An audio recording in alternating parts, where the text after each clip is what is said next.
Good morning. On Easter Sunday, March the 24th, 1799, the residents of the Austrian town of Feldkirch awoke to cries of alarm from sentries. On hills above the town, a French army of 18,000 soldiers had appeared overnight, led by General André Masséna.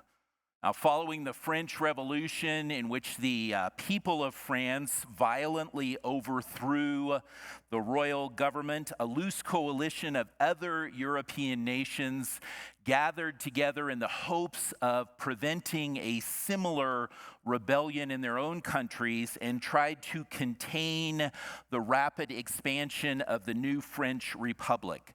And they failed.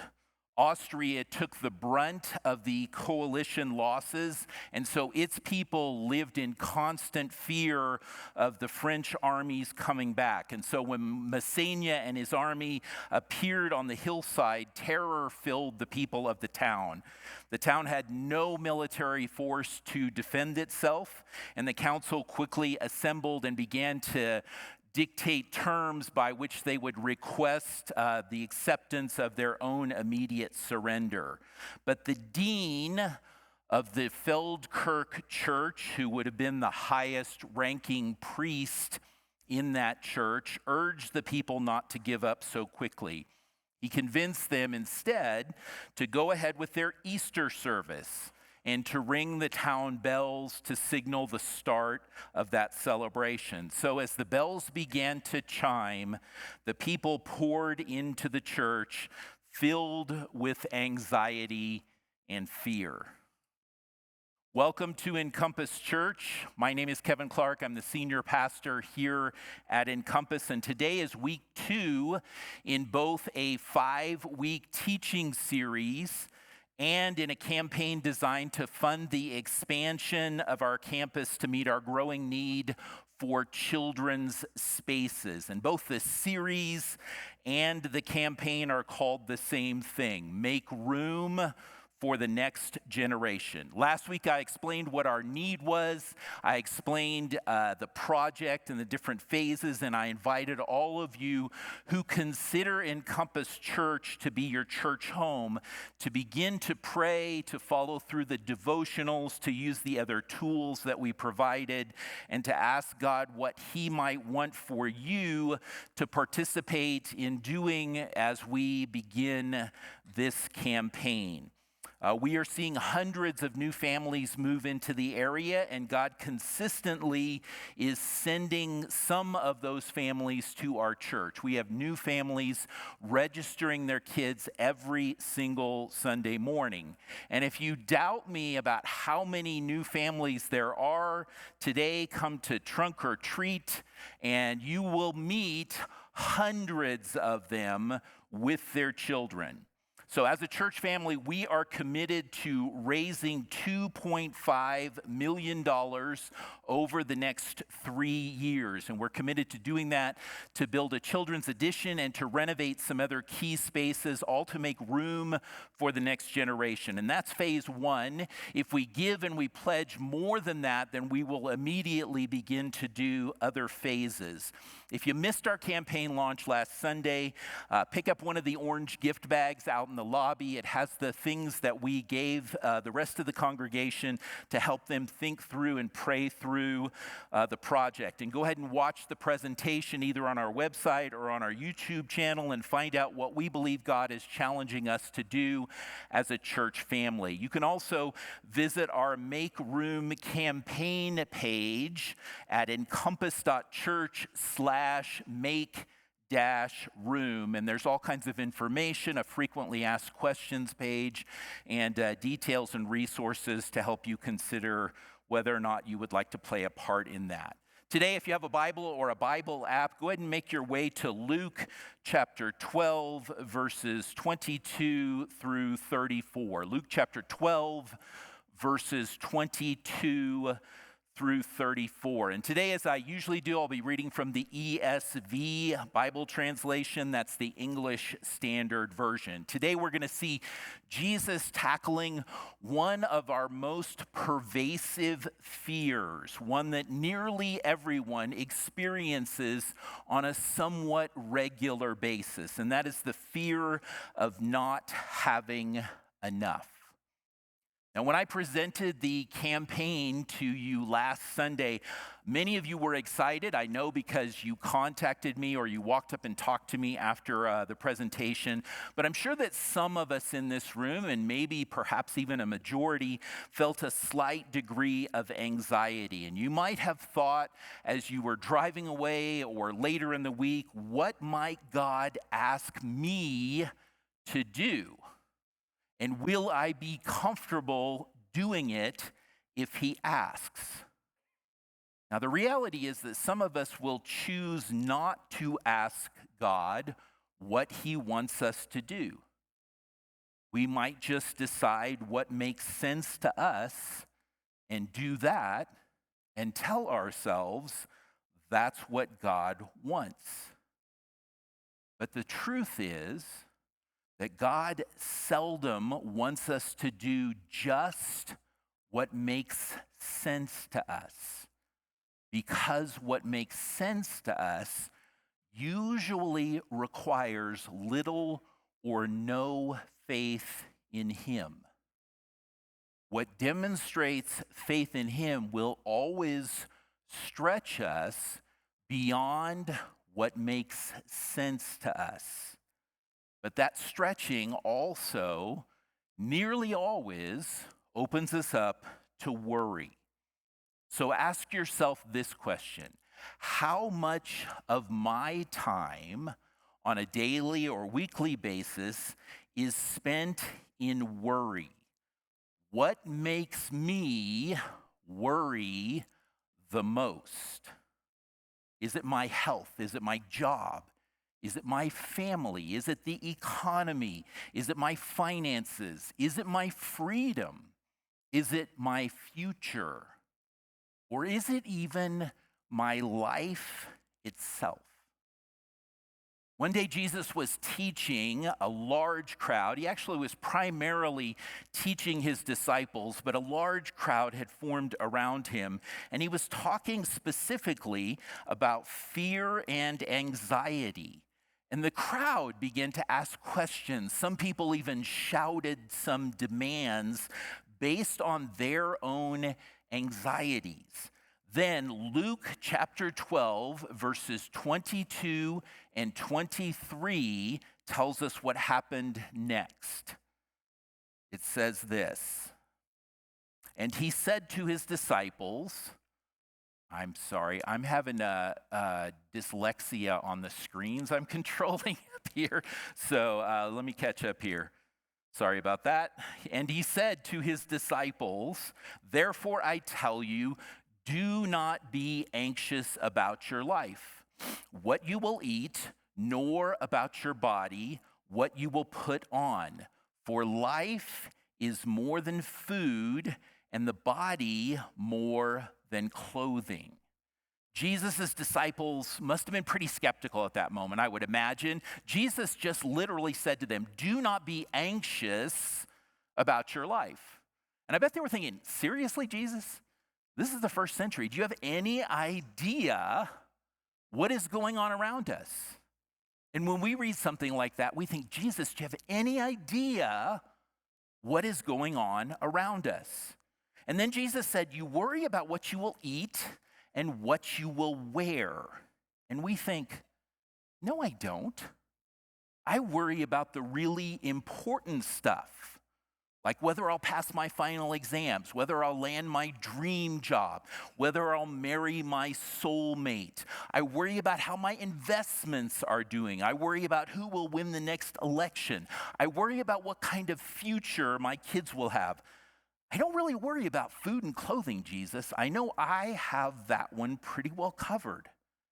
But in Jesus' day, most people were not sure of their next meal and where it was coming from. Most people had one or perhaps two sets of clothing, and they wore those all the time. In Jesus' day, that was the really important stuff. And so Jesus is saying everyone worries about the stuff that is really important to them.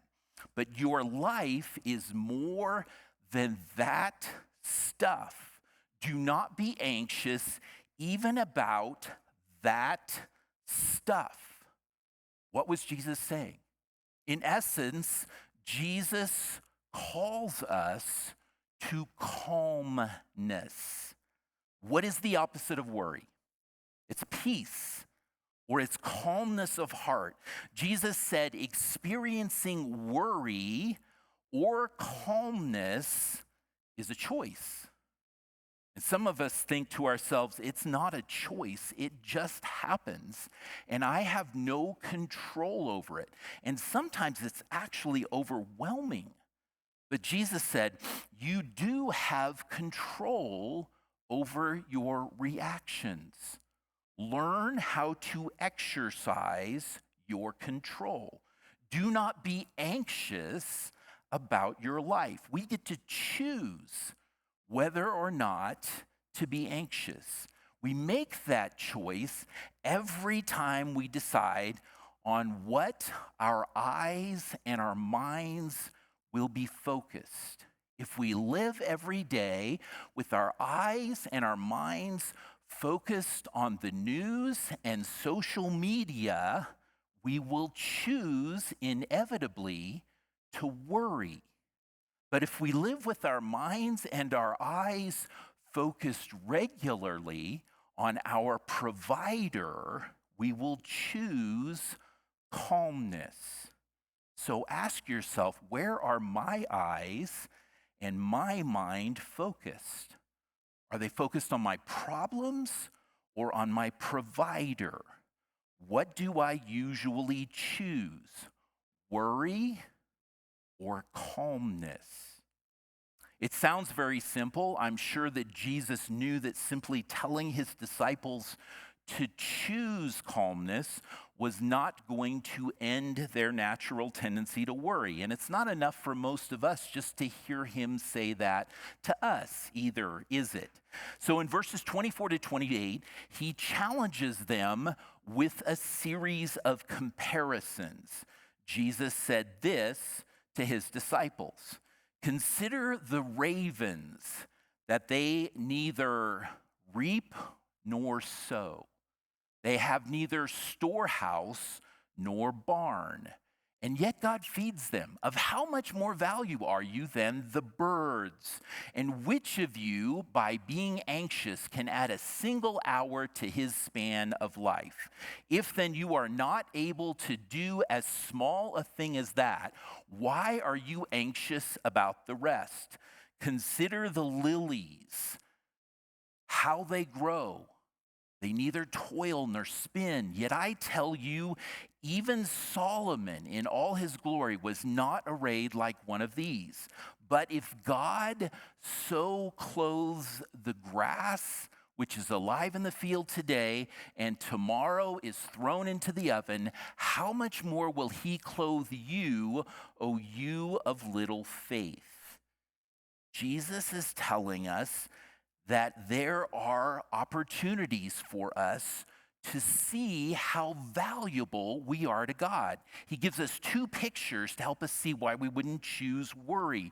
One is birds. He talks about ravens. The other is flowers. He talks about lilies. He says birds neither plant nor harvest, yet God provides their food. He says flowers neither work nor sow, yet God provides them clothing. And he goes so far as to say it's such beautiful clothing that even King Solomon can't match it. Solomon Solomon, the wealthiest man in the history of humankind when compared to the wealth of the world in his day. But we think, okay, I get the point. I understand the expression there, but I'm not a bird. I'm not a flower. I'm actually an intelligent being, and I can think ahead, and I can foresee many scenarios where I might not have enough and bad things might happen to me. And I know I can't control all those things. So it makes sense for me to worry, to have focused thinking, if you like that expression, better than worry. When I lived in California many years ago, I worked at the Navy with a woman who was very politically minded. And there was a season when there were some ballot measures that were related to abortion. She was very much on the side of abortion. And she told me once in a rather heated conversation, if I ever got pregnant and was not certain I could provide a college education for my child when the time came, I would abort the child immediately. I thought, wow, that's a really extreme example and a dark one too, but it actually illustrates the logic of worry. The logic of worry says if I cannot guarantee the final outcome, I will stay as far from that path as I possibly can. Jesus said to his disciples, that's the whole point. You can't control the outcome. Your worry cannot lengthen your life by 1 hour. And in fact, if you keep doing it, it might actually shorten your life. So why do it? You were made in God's image with an intellect, with emotions, and with a will. Don't you know how much more you are worth to God than birds and flowers? And he meets their needs until their time is up. What was Jesus saying? Jesus verifies to us our value. Jesus told his disciples, God provides everything that both the birds and the flowers need to survive and to thrive. And you, the ones who were made in his image, are worth far more than the birds and flowers. And so he will provide everything you need to survive and to thrive. And that will continue until your time is up. And there's not one thing you can do to extend your life beyond that. Do we believe that? If we were asked, very few of us who profess to be Christians would openly admit to doubting God's power to provide for us. But more often than not, we doubt his willingness to provide for us. Because we can imagine many situations in which he might not provide. And so we worry about doing it ourselves. The first church where I ever served as a senior pastor was a small church in San Diego. When I arrived, there were about 60 people who were regular there. They had had no pastor for over a year. The people did not match the neighborhood demographics, and they rarely, if ever, invited a friend. So the church was in steep decline. And I thought, Super Kevin to the rescue. I can save this church. Now, they offered me a very good salary. I did not know they could not afford it. Within a year, we had depleted our financial reserves. No one knew was coming. And the landlord had raised the rent on the commercial building we were using. To keep us afloat, I went to the elders and I offered to take a pay cut of 1/3 of my salary. And it was not because I'm a genuinely generous guy. It was because I was thinking 2/3 is better than 0. 1 year later, we closed the church. And as that last Sunday approached, I was, quite frankly, panicked. I had no idea how we were going to continue to pay our bills. And I was ready to quit being a pastor and go back to my old Navy job. After all, closing a church is not ideal on a pastor's resume. I was imagining every possible scenario where we would lose our home and what little savings that we had. A few days before that, last Sunday, the chairman of the board walked by in the hallway and said, "Oh, by the way, the members who give regularly have decided to set up a fund for you with our denomination. Until we each find a new church, we will continue to give what we were giving here to that fund, so you will have a paycheck until you find a new job."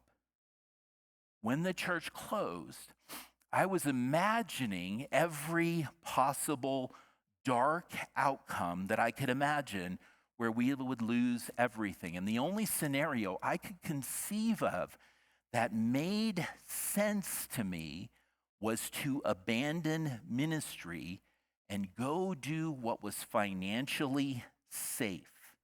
I never, in my wildest dreams, imagined that there would be an intermediate form of provision like the one God provided. In that season, did I ever doubt God's power to meet my needs and my family's needs? Not for a second.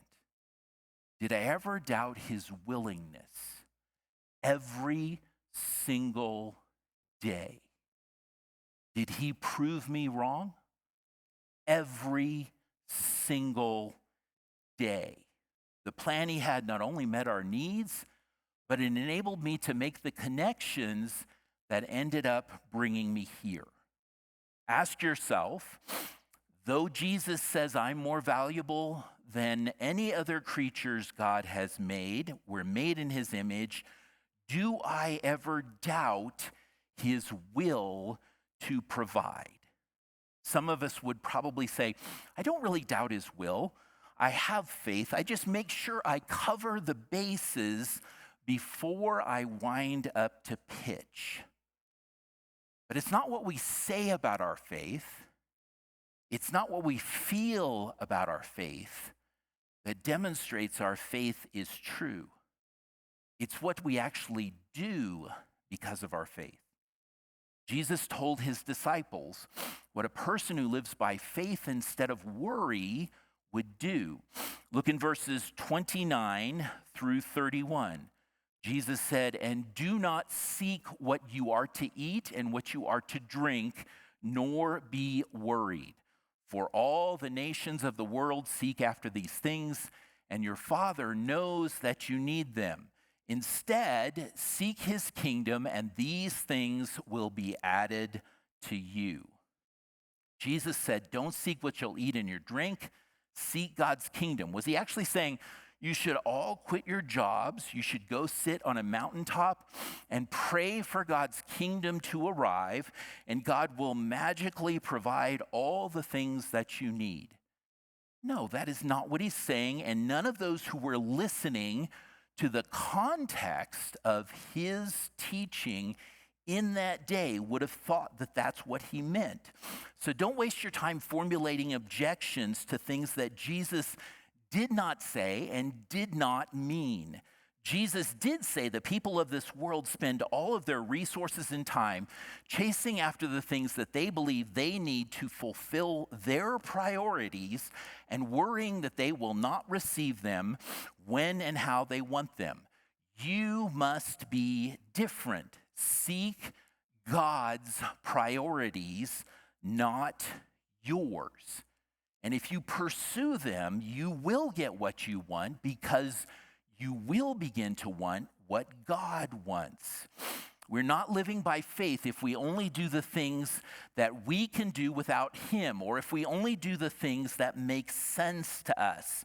If we're only willing to wind up and throw a pitch when we think that we can also personally cover first, second, and third base ourselves, we will never actually throw the ball. But if we believe that God himself has the bases covered, we can focus on pitching strikes in the inning in which he has put us on the mound in our life situation. And we can know as we're doing that he has a kingdom expanding plan that will inevitably win the game in the end. So what was Jesus saying? Jesus was pointing us to our purpose. Now, setting all the World Series analogies aside, Jesus was saying you're going to end up doing one of two things in your life. Live as if your survival itself depends entirely on you. You will worry day and night, perhaps not overtly, perhaps not consciously, perhaps not visibly, but in the back of your mind will be these voices saying it's not going to work out unless I do A, B, C, and D. You'll worry day and night. You'll fight to get what you want and to get it the way that you want it. Or, Jesus said you can choose calmness. You can know that God has you covered because you are of great value to him. And you can live with a purpose far greater than meeting your own priorities. So ask yourself, do the things that I usually worry about actually accomplish God's priorities? What is the purpose that I pursue? What does choosing calmness, knowing that God has me covered, and living with a greater purpose look like in the life of a Jesus follower? Look at verses 32 to 34. Jesus is actually describing here a great freedom that down deep all of us wish we could experience regularly. It's the freedom, instead of worrying about tomorrow, of trusting him today. Jesus says it this way: fear not, little flock, for it is your Father's good pleasure to give you the kingdom. Sell your possessions and give to the needy. Provide yourself with money bags that do not grow old, with a treasure in the heavens that does not fail, where no thief approaches and no moth destroys. For where your treasure is, there will your heart be also. Jesus actually called his disciples, and by extension, every Christian who is following after them, little flock. And in the eyes of God, we are not just one of a gigantic mass of humanity. We're not just a dot on the planet that he never notices unless we make a loud enough ruckus. We are like one of a small handful of sheep that a rural shepherd would care for, that he would name individually, that he would allow to sleep in his home at night to keep them protected. We are that valuable to Jesus and to the Father. Jesus said, sell your possessions, give to the poor. Jesus wasn't saying, go empty your bank account recklessly and just hand out money all over the street. He was saying, hold loosely to what you have so that you can freely give away what is not really yours in the first place if a need arises or an opportunity presents itself. Why? Because earthly treasure won't last, and to treat it as if it has great lasting value when it doesn't actually changes us and our hearts for the worse. But treating the things of God as if they have great lasting value changes us and our hearts for the better. So hold on tightly to the things that God desires, the things that will go with us to his kingdom, and loosely to everything else. And if we are generous toward priorities that matter for God, we will accumulate rewards that he promised for us in the life to come. What is Jesus saying here? Jesus is actually reminding us of reality. What is the reality he's reminding us of? Worry tells me that everything in this life is up to me. I must accumulate it, or I must provide it, or it will not come to pass. I must cling tightly to what I have or what I want, or it will be taken away. But Jesus says, if you actually get to the place where you can give it away, you will find that God will provide the greater things, the more real things that give our lives purpose and fulfillment and the depth that we're all desperately trying to pull out of those temporary, transient things of this world. Ask yourself, am I clinging to the belief that real security and fulfillment comes from the things of this world?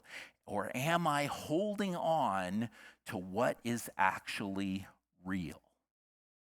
You and I include myself in this, worry a lot. How much of our time is spent in worry? What makes you worry the most? Is it health? Is it jobs? Is it family? Is it the economy? Is it finances? Is it future? Is it our freedom? Do we worry about our life itself? What would it take each one of us to choose calmness over worry, to believe God values us and does not just have the power, but the deep willingness to provide for us to seek his priorities and his purpose over ours, and for us to hold on loosely to what can never give us real life? What would it take for each of us to step out in faith, obeying God, even when it's in the context of a capital campaign, even when it doesn't seem to make sense to do what he has asked us to do? On Easter Sunday, March 24th, 1799, residents of the Austrian town of Feldkirch woke to the arrival of an entire French army of 18,000 soldiers. Without defenses, the town council quickly assembled and planned their surrender. But the dean of the church urged the people of the town not to give up too soon. He reminded them that God himself had called them to honor the Lord Jesus Christ and his sacrifice for us on that specific day. He convinced them to ring the town bells to signal the start of the Easter celebration. It might not have made sense to them, but it made sense to God. As the bells began to chime, the people of the town poured